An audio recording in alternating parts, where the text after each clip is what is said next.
So hello guys, welcome back to study for सब channel. दोस्तों, आज की इस वीडियो में हम डिस्कस करेंगे अपनी डिजिटल इमेज प्रोसेसिंग की यूनिट 2 को।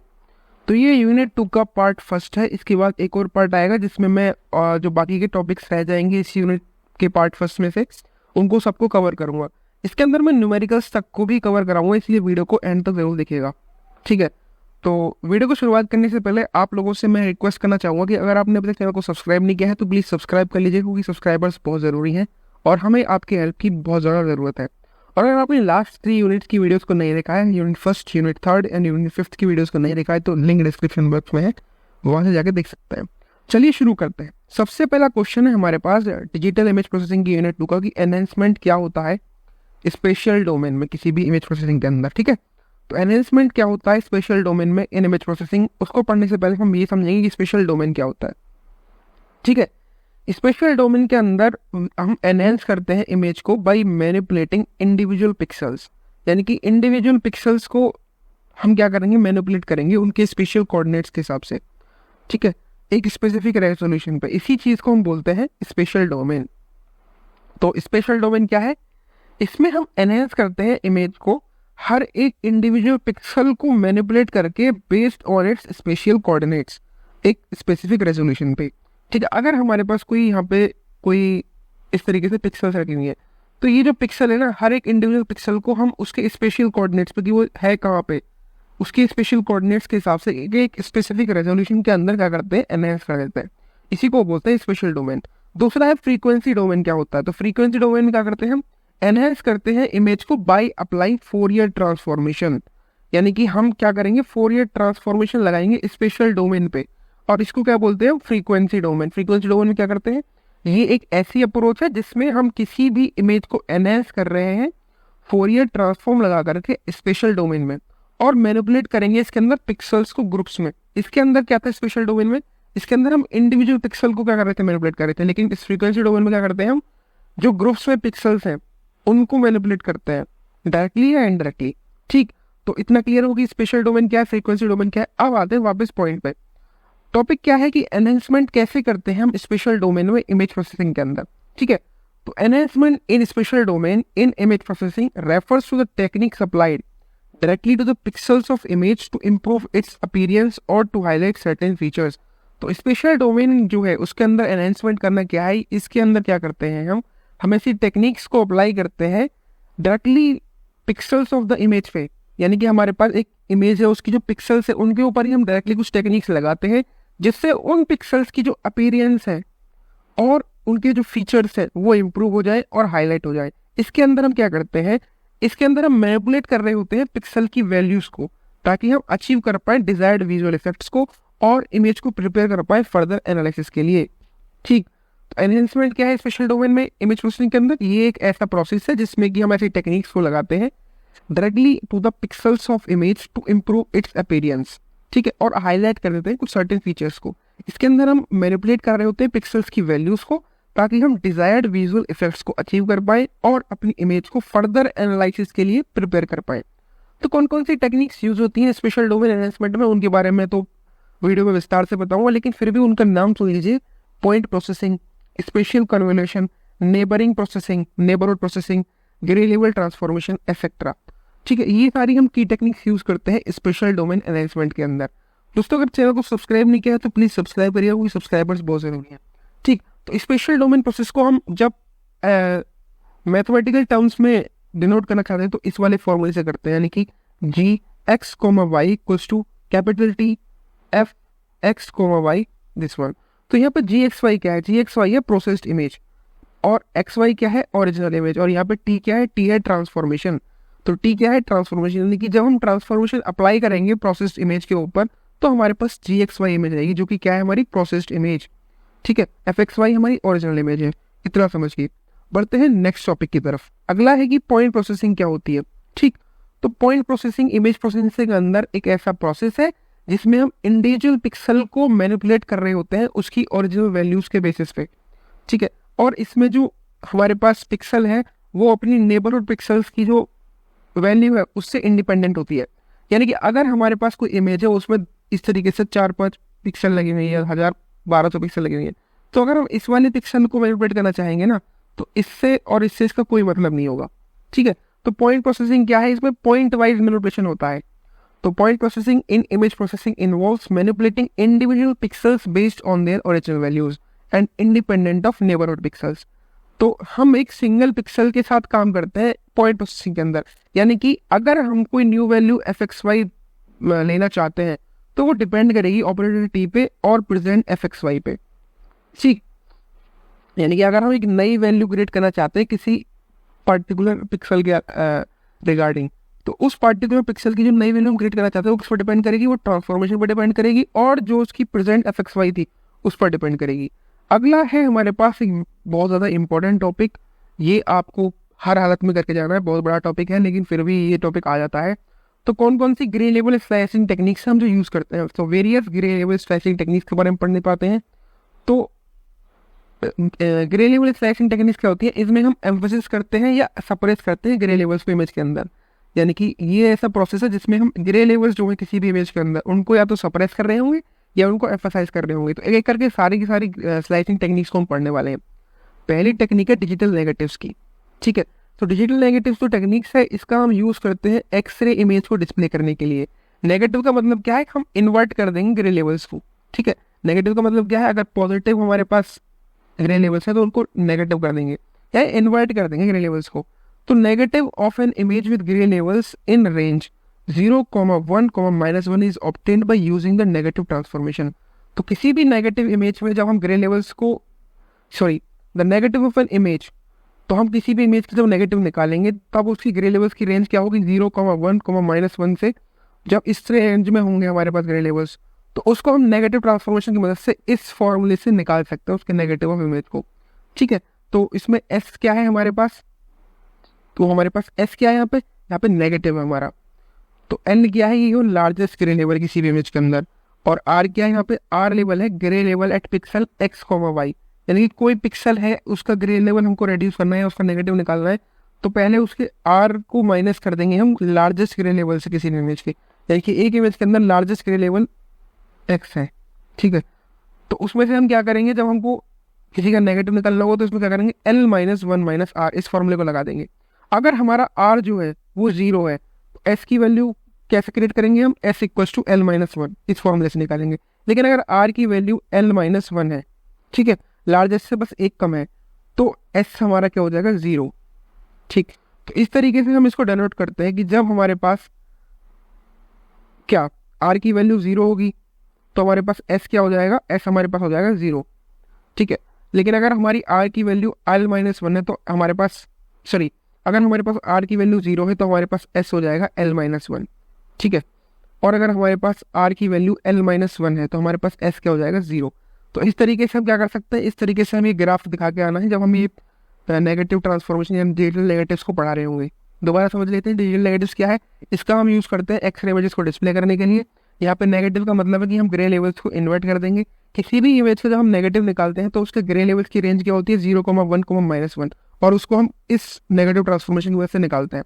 उसके लिए हम फॉर्मूला यूज़ करते हैं S = L-1 - R। ये फॉर्मूलेज आपको रट के जाने हैं और इनको भाई आपको वहाँ पे लिख के आना है क्योंकि फॉर्मूले बेसिस पे ही आपको मार्क्स मिलेंगे। ठीक, दूसरा है हमारे पास कॉन्ट्रास्ट स्ट्रेचिंग। पहला प्रोसेस समझ में आ गया। तो कॉन्ट्रास्ट स्ट्रेचिंग का काम क्या होता है, इसका हम यूज़ करते हैं ताकि हम डायनामिक रेंज जो है किसी भी इमेज की उसको स्ट्रेच कर पाए। सो कॉन्ट्रास्ट स्ट्रेचिंग का पहला पॉइंट क्या है कि it is use to stretch the dynamic range of an image. किसी भी इमेज की जो डायनामिक रेंज होगी अगर उसको स्ट्रेच करना चाहते हैं तो हम कॉन्ट्रास्ट स्ट्रेचिंग का यूज़ करते हैं। डायनामिक रेंज क्या होती है, पहले उसको समझ लेते हैं। डायनामिक रेंज है range between the minimum intensity value and maximum intensity value. किसी भी इमेज की जो मैक्सिमम इंटेंसिटी वैल्यू है और जो मिनिमम इंटेंसिटी वैल्यू है उसके बीच का जो डिफरेंस है उसको बोलते हैं हम डायनामिक रेंज। ये यूजफुल होती है इमेजेस के अंदर। कॉन्ट्रास्ट स्ट्रेचिंग कहाँ यूजफुल है, कॉन्ट्रास्ट स्ट्रेचिंग हम उन इमेजेस के ऊपर लगाते हैं जो या तो बहुत ज़्यादा डार्क है यानी कि बहुत ज़्यादा लो कॉन्ट्रास्ट है उनका, या फिर बहुत ज़्यादा ब्राइट है। तो उनको मैनेज करने के लिए हम कॉन्ट्रास्ट स्ट्रेचिंग का यूज़ करते हैं। मैथमेटिकली बात करें तो कॉन्ट्रास्ट स्ट्रेचिंग को हम इस तरीके से रिप्रेजेंट करते हैं, I'(x,y) = I(x,y) - I minimum into L-1, ठीक, divided by I max - I min। ठीक, इस वाले फॉर्मूले से हम इसको डिनोट करते हैं, समझ गए। यहाँ पे आई मीन क्या है, आई मीन होता है minimum pixel density original image की। आई मीन क्या है भाई, minimum pixel density. I max maximum pixel density. I dash क्या है, ये ट्रांसफॉर्म्ड इंटेंसिटी होगी जो हम इस ओरिजिनल इंटेंसिटी के ऊपर आई एक्स कॉमा वाई के ऊपर लगाएंगे। आई एक्स वाई क्या है हम फॉर्मूले के अंदर, ओरिजिनल इंटेंसिटी ऑफ पिक्सल। और आई मीन क्या है, आई मीन है minimum pixel density in the original image. I max है मैक्सिमम पिक्सल डेंसिटी, और एल क्या है, मैक्सिमम पॉसिबल इंटेंसिटी वैल्यू। जैसे 256 होती है 8 बिट इमेज के लिए मैक्सिमम पिक्सल वैल्यू, 8 बिट की इमेज के अंदर 256 पिक्सल्स होता है, ठीक है। तो ये इसकी मैक्सिमम पॉसिबल इंटेंसिटी वैल्यू है, ठीक है। तो इस वाले फॉर्मूले से हम रिप्रेजेंट करेंगे अपनी कंट्रास्ट स्ट्रेचिंग को। तो ये फॉर्मूला हर जो मैं हर एक स्लाइसिंग टेक्निक पढ़ाऊंगा उस सबका फॉर्मूला आपको प्लीज़ प्लीज़ प्लीज़ प्लीज़ उसको लिख लिख कर प्रैक्टिस कर लीजिए, ताकि आप एग्जाम में जब जाएँ तो इन फॉर्मूलेस की मदद से आपके अच्छे मार्क्स आ जाएंगे, ठीक है। और इन्हीं के बेसिस पे न्यूमेरिकल्स भी आते हैं। अगला है ग्रे लेवल स्लाइसिंग टेक्निक। ये बहुत इंपॉर्टेंट है। ग्रे लेवल स्लाइसिंग टेक्निक को हम इंटेंसिटी स्लाइसिंग भी बोलते हैं। ये वो टेक्निक होती है जिसका यूज करके हम हाईलाइट कर देते हैं किसी भी स्पेसिफिक रेंज की ग्रे लेवल को किसी भी इमेज के अंदर, ठीक है। तो टेक्निक कौन सी है, ग्रे लेवल स्लाइसिंग क्या है, it is a technique that is use to highlight specific ranges of grey level within an image. यानी किसी भी इमेज के अंदर ग्रे लेवल जो है उसकी स्पेसिफिक रेंजेस को हम हाईलाइट कर दें, उस टेक्निक को ग्रे लेवल स्लाइसिंग बोलते हैं। तो हमारे पास दो प्राइमरी टाइप की ग्रे लेवल स्लाइसिंग्स होती है। दो प्राइमरी टाइप की ग्रे लेवल स्लाइसिंग होती है, एक होती है विदाउट बैकग्राउंड और एक होती है विद बैकग्राउंड। अब एक एक करके इनको पढ़ते हैं। तो हमारे पास पहला है विदाउट बैकग्राउंड पढ़ने वाले हैं हम। तो विदाउट बैकग्राउंड में क्या है, इस अप्रोच के अंदर केवल ग्रे लेवल जो स्पेसिफाइड है रेंज के अंदर उनको ही हाईलाइट करेंगे। यानी कि इस अप्रोच में क्या करते हैं, only the grey levels within the specified range, यानी कि एक पर्टिकुलर स्पेसिफाइड रेंज के बीच में जो ग्रे लेवल्स हैं या उस स्पेसिफाइड रेंज के अंदर जो ग्रे लेवल्स आ रहे हैं केवल उनको ही हम हाईलाइट करेंगे, और बाकी जो ग्रे लेवल्स है उनको हम ब्लैक कर देंगे, यानी कि जीरो पे ले आएंगे। इतना याद रखना है। तो इन दिस अप्रोच क्या करते हैं हम, इस अप्रोच में क्या करते हैं, only the grey levels within the specified range are highlighted, ठीक, और बाकी जो ग्रे लेवल्स है उनको हम जीरो सेट कर देते हैं। तो इसको हम जब हम डिनोट करेंगे तो ये वाला मैथमेटिकल फॉर्मूला लगाते हैं जहाँ पे g, x, y equals to a if f x, y belongs to range of i1, i2, ठीक है। तो ये i1, i2 क्या है, ये रेंज है ग्रे लेवल की, और एफ एक्स वाई क्या है, ओरिजिनल हमारे पास इमेज है, और जी एक्स वाई क्या है, प्रोसेस्ड इमेज है। ए क्या है हमारे पास, ए है इसके अंदर intensity value assign to the highlighted pixel. Highlighted pixel की जो इंटेंसिटी वैल्यू होगी, ठीक है। तो इसमें क्या है कि हम केवल ग्रे लेवल कहाँ लगा रहे हैं, ग्रे लेवल लगा रहे हैं केवल इस रेंज में, और अगर उस रेंज के अलावा कोई हमारे पास ऐसा पिक्सल आ रही है जिसको हमें उसके ऊपर ग्रे लेवल लगाना है, तो उसमें क्या करेंगे, उस पिक्सल को जीरो पे सेट कर देंगे, यानी कि ब्लैक बना देंगे। तो ये होता है विदाउट बैकग्राउंड वाला। अब है विद बैकग्राउंड। इस अप्रोच में क्या करता है कि with in the specified range जो है उनके ग्रे लेवल्स को हाईलाइट करेंगे, लेकिन हम बैकग्राउंड को भी प्रिजर्व करेंगे। जैसे पिछले में क्या करते थे, बैकग्राउंड को हम क्या करते थे भाई, बैकग्राउंड को जीरो यानी कि ब्लैक कर देते हैं, लेकिन इसमें ऐसा नहीं करेंगे। इसमें हम हाईलाइट भी करेंगे और बैकग्राउंड को भी प्रिजर्व करेंगे, ठीक है। In this approach the grey levels within the specified range are highlighted but the background is preserve rather than leaving behind the rather than being set to black, ठीक है। इसमें क्या लिखा हुआ है, इसमें लिखा हुआ है कि in this approach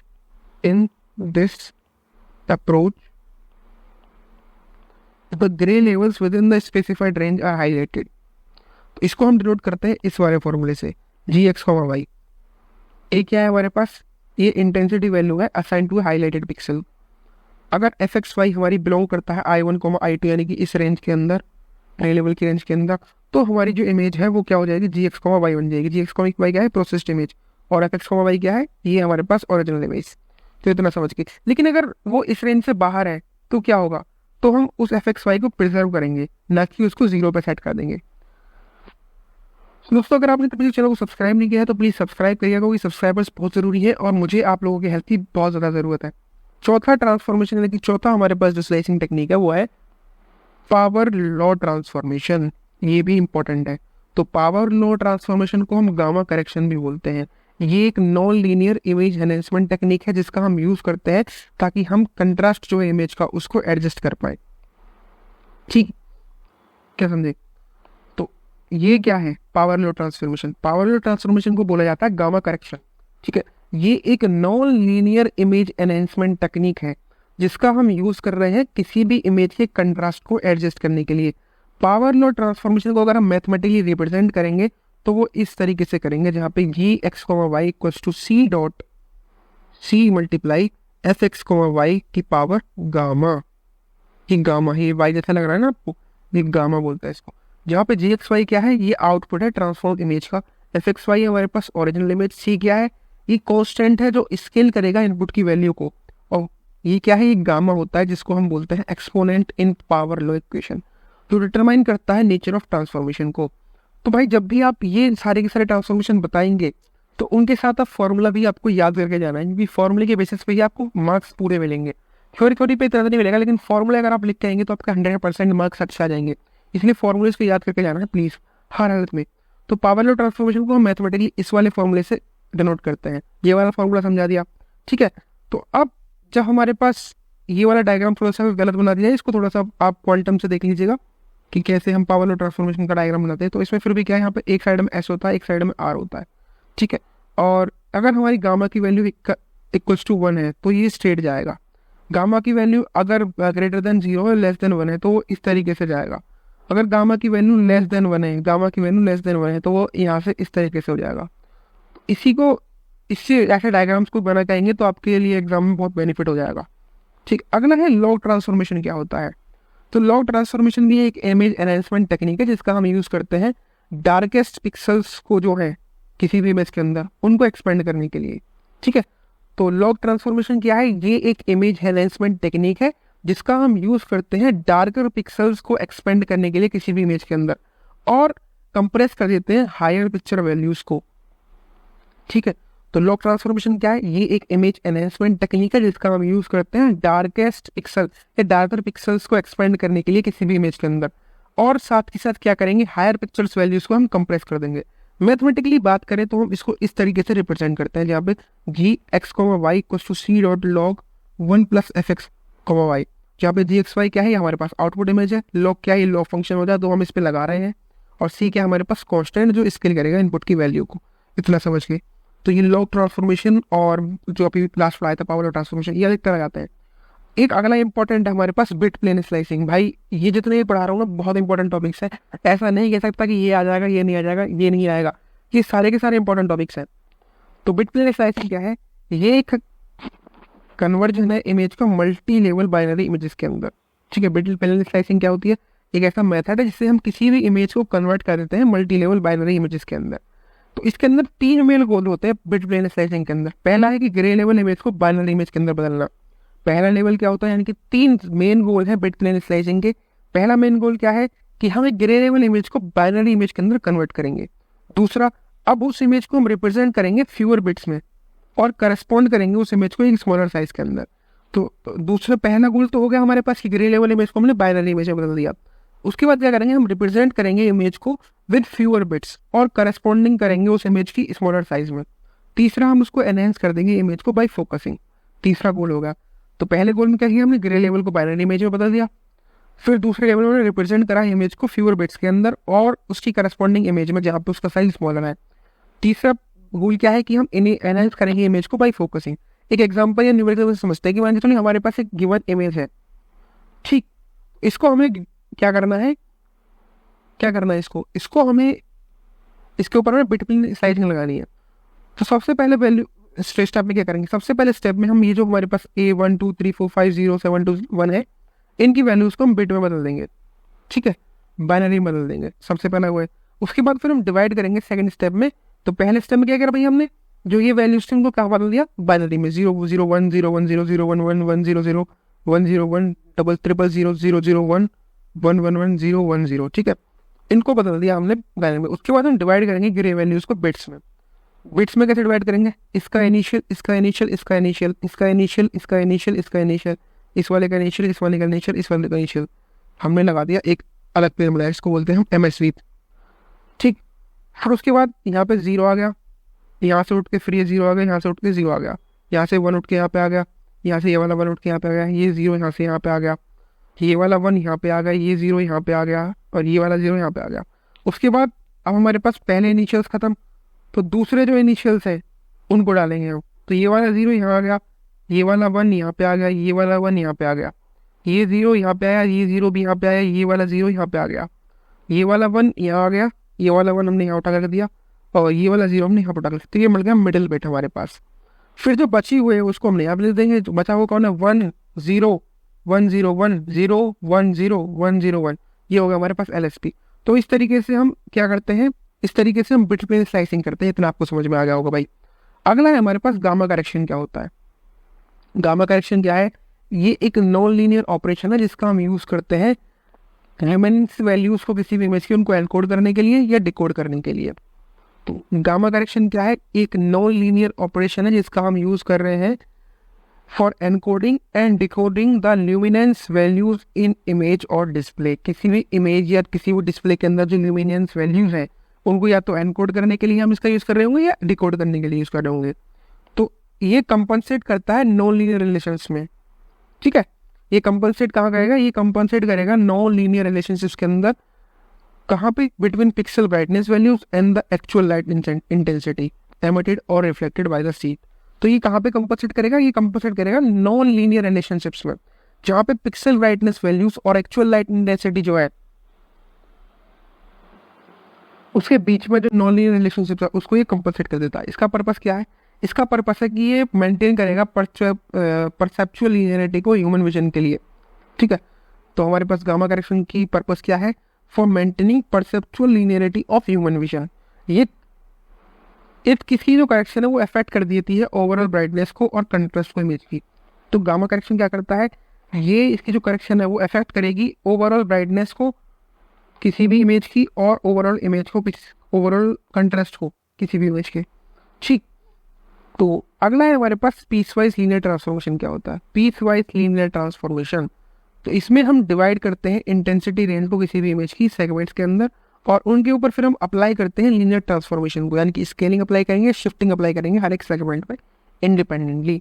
piece wise linear transformation क्या है, एक ऐसा मेथड है जिससे हम इंटेंसिटी रेंज जो है किसी भी इमेज की उसको डिवाइड करते हैं सेगमेंट्स के अंदर, फिर उन सेगमेंट्स के अंदर उन इंडिविजुअल सेगमेंट्स पे हम अप्लाई करते हैं लीनियर ट्रांसफॉर्मेशन। लीनियर ट्रांसफॉर्मेशन मतलब स्केलिंग करेंगे या फिर शिफ्टिंग करेंगे। इसका पर्पस क्या है, ये टेक्निक हम यूज करते हैं for adjusting the contrast in brightness selectively, यानी कि सिलेक्टिवली किसी भी इमेज के अंदर ये वाली टेक्निक यूज की जाती है for adjusting the contrast and brightness. ठीक है, across different intensity ranges in the image. तो पर्पस समझ में आएगा क्या है, ये वाली टेक्निक हम यूज करते हैं कंट्रास्ट और ब्राइटनेस को किसी भी इमेज के अंदर डिफरेंट इंटेंसिटी रेंजेस में एडजस्ट करने के लिए सेलेक्टिवली। ठीक है, purpose this technique is used to adjust the contrast and brightness selectively across different intensity ranges in that image. अगला है हमारे पास हिट मिस ट्रांसफॉर्म। क्या होता है, अगर आपने इस चैनल को सब्सक्राइब नहीं किया है तो प्लीज़ सब्सक्राइब करिए ताकि हमको एक मोटिवेशन मिल पाए कि हम आपके लिए और ज़्यादा वीडियो अच्छे तरीके से बना के लेकर आ पाए। ठीक है, तो प्लीज़ सब्सक्राइब करिएगा और बेल आइकन को जरूर दबाइएगा और ये बताइए कि अब तक आपको क्या समझ में आ रहा है, कमेंट में जरूर बताइएगा। तो हिट मिस ट्रांसफॉर्मेशन क्या है, ये एक मॉर्फोलॉजिकल ऑपरेशन है जिसका हम यूज़ करते हैं इमेज प्रोसेसिंग के अंदर ताकि हम स्पेसिफिक पैटर्न मैचिंग कर पाए बाइनरी इमेजेस के अंदर। तो हिट मिस ट्रांसफॉर्म क्या है, हिट मिस ट्रांसफॉर्म एक मॉर्फोलॉजिकल ऑपरेशन है जिसका हम यूज़ करते हैं इमेज प्रोसेसिंग के अंदर for specific pattern matching binary images में। ये पार्टिकुलरली यूजफुल होता है detecting shapes that confirm to predefined patterns of objects and non object pixels. तो इसका यूज़ कहाँ होता है, इसका यूज़ होता है कि हम शेप्स को डिटेक्ट कर पाएंगे ताकि हम ये कंफर्म कर पाएँ कि जो हमारे पास ऑब्जेक्ट्स है उनके जो प्रीडिफाइंड पैटर्न्स है वो इससे मैच हो रहे हैं या नहीं हो रहे हैं, या नॉन ऑब्जेक्ट पिक्सल से जो पैटर्न्स है वो मैच हो रहे हैं या नहीं हो रहे हैं। तो मेन पर्पस इसका क्या है, मेन पर्पस इसका क्या है, शेप की डिटेक्शन करना और बाइनरी इमेज की एनालिसिस करना, जैसा कि आप समझ पा रहे हैं, क्योंकि मॉर्फोलॉजिकल ऑपरेशन है जिसका हम यूज़ करते हैं इमेज प्रोसेसिंग के अंदर स्पेसिफिक पैटर्न मैचिंग को लेके बाइनरी इमेजेस में। ठीक है, मैथमेटिकली इसको हम इस फॉर्मूले से रिप्रेजेंट करते हैं। तो ये फॉर्मूला भी लिख के आना है आपको कि C equals to A theta B1 intersection A की पावर C थीटा B2। ठीक है, जहाँ पे A किया है, A हमारे पास बाइनरी इमेज है, थीटा डिनोट कर रहा है इरोजन ऑपरेशन को, यहाँ पे जो थीटा है वो डिनोट कर रहा है इरोजन ऑपरेशन को।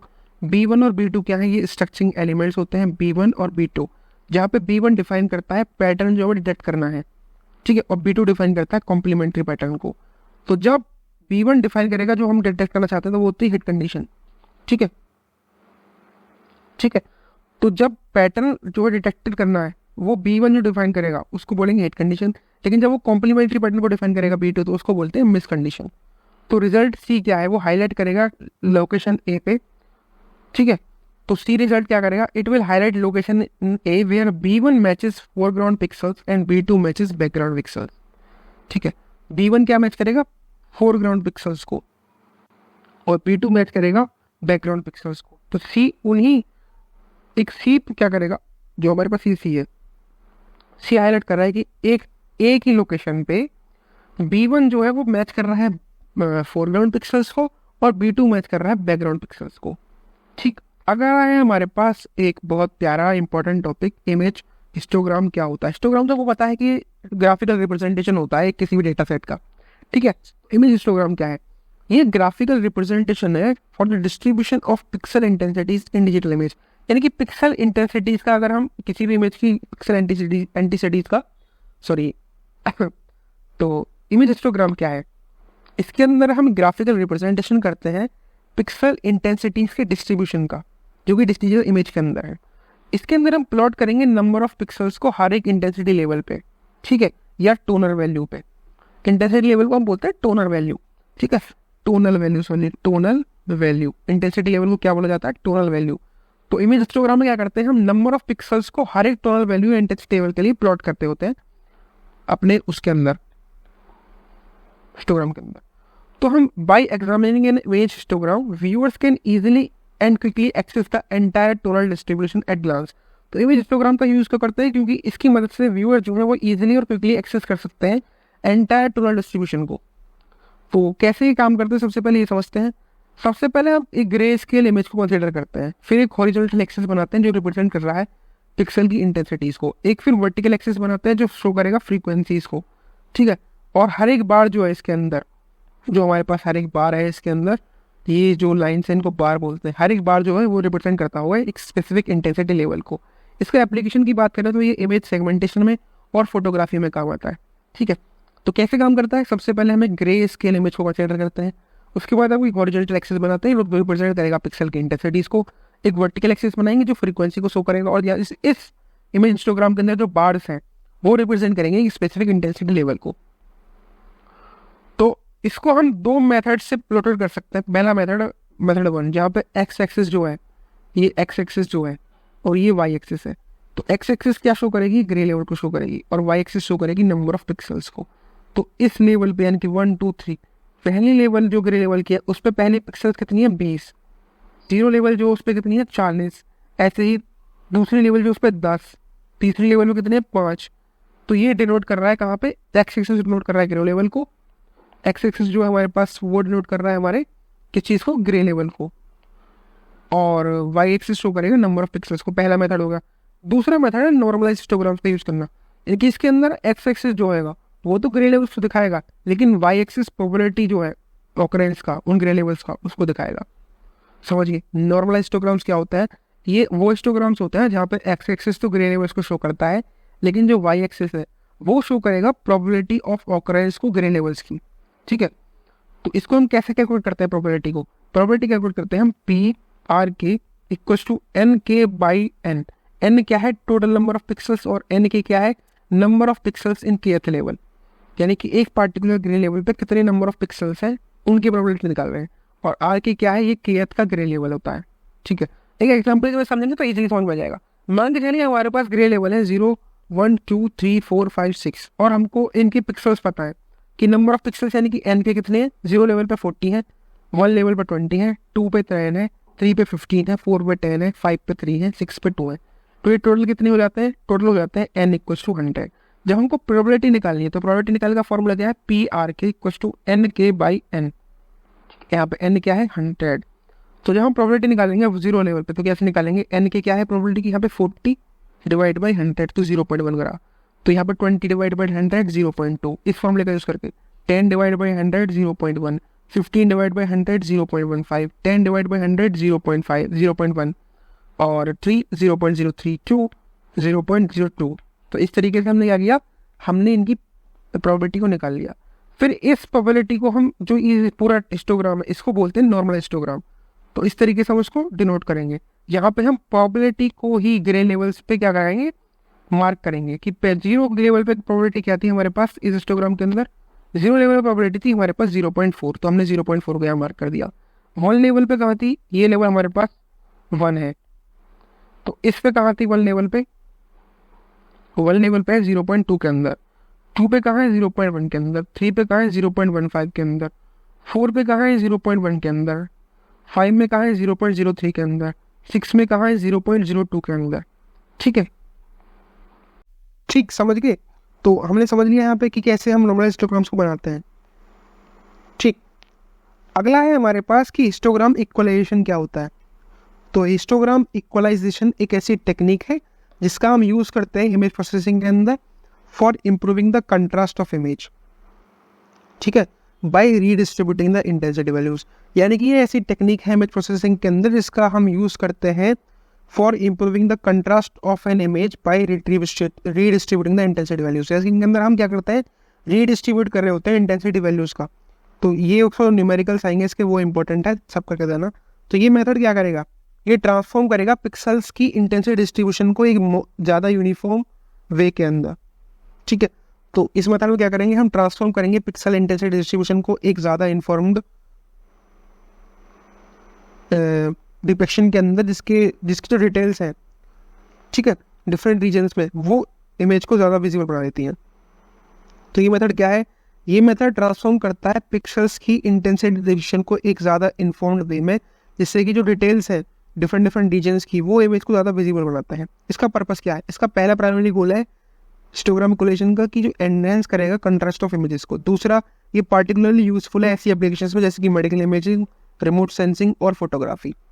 इसके न्यूमेरिकल से समझते हैं। मान के चलिए हमारे पास एक ये न्यूमेरिकल दिया हुआ है जहाँ पे ग्रे लेवल दिए हुए हैं हमको 790, 1023, 2 लेवल पे 850, 3 लेवल पे 656, 4 पे 329, 5 पे 244, 45, 6 पे 122, 7 पे 81। तो पहले स्टेप में क्या करेंगे, हम नंबर ऑफ ग्रे लेवल्स हमने आइडेंटिफाई कर लिए कितने हैं, नंबर ऑफ लेवल्स 1 2 3 4 5 6 7 8। तो नंबर ऑफ ग्रे लेवल्स कितने हमारे पास, टोटल ग्रे लेवल्स एल से नोट करते हैं, एल इक्वल्स टू 8 आ गया हमारे पास। फिर हम इस जो हमारे पास ग्रे लेवल्स है, नंबर ऑफ पिक्सल्स है, उसकी मदद से हम एक हिस्टोग्राम को ड्रॉ करते हैं। हिस्टोग्राम हमने बनाया कि 0 पे लेवल पे कितनी थे हमारे पास 790, 1 पे कितना था 1023, 2 पे कितना था 850 हमने मार्क कर दिया। ऐसे ही हम सारी की सारी को मार्क कर देंगे।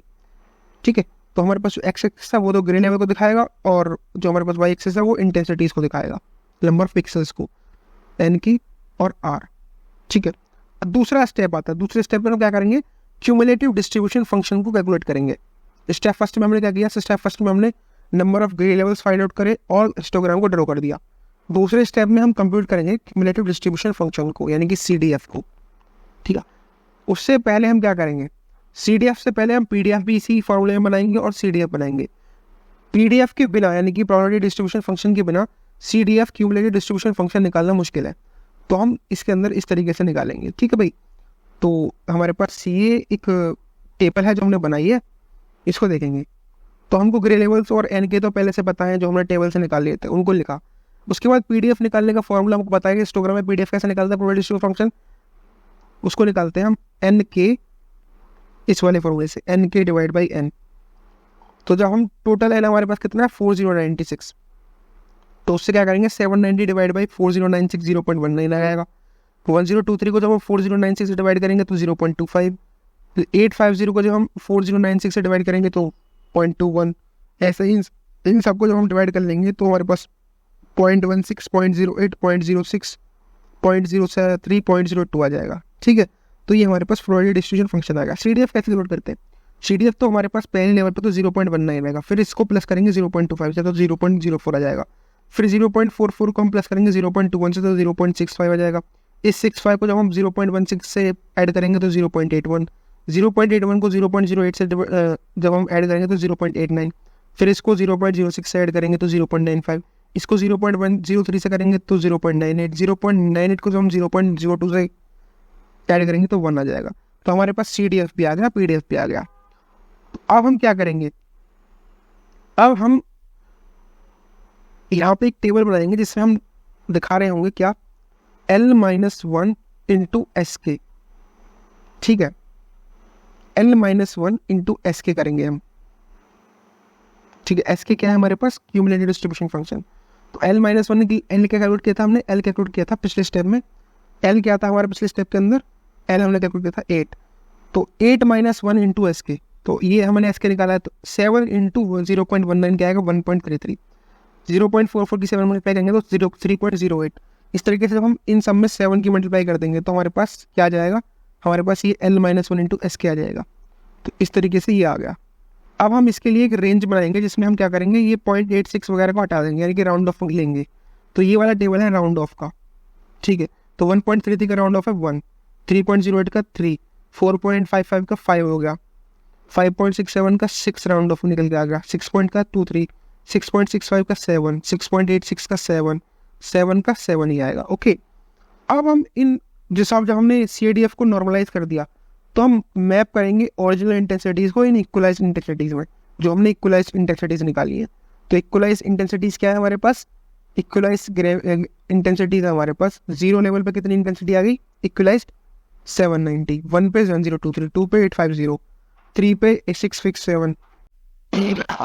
तो अब हमको क्या करना है, तीसरे स्टेप में हमको क्या करना है, जब हम नॉर्मलाइज कर लेंगे CDF यानी कि क्यूमुलेटिव डिस्ट्रीब्यूशन फंक्शन को, तो हम ओरिजिनल इंटेंसिटीज़ को मैप करेंगे इक्वलाइज इंटेंसिटीज़ में। तो यहाँ पे हम कौन कौन से इक्वलाइज इंटेंसिटीज लेंगे, हम लेंगे फर्स्ट, सेकंड और लास्ट कॉलम को।